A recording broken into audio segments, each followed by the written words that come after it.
Is Skeletor natty? To answer this question, we have to first ask, what body type is Skeletor? I suggest that Skeletor is an ectomorph, basically your typical hard gainer.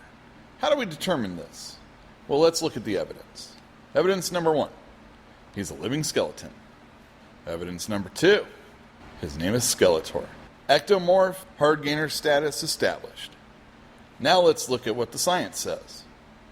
In a meta-analysis of living skeletons by Brad Schoenfeld, using a drug-free training regime, one could expect an upper limit of only a 20% increase in fat-free mass over 10 years. Now keep in mind, living skeletons have a tendency to be shredded, and with this very low percentage of body fat, will look more muscular than they actually are.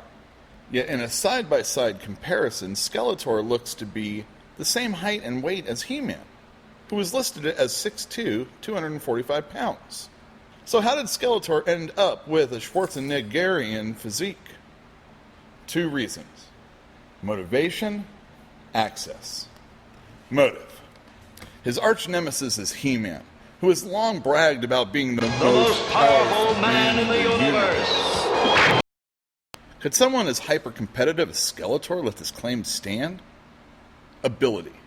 Skeletor is a known abuser of unnatural substances, and has direct access to such substances via his personal doctor, Evil-lyn. Skeletor had motive and ability. Perhaps in a court of law, this is not enough to prove guilt, but this is not a court of law. This is the Court of Eternia, and the verdict is in. Skeletor.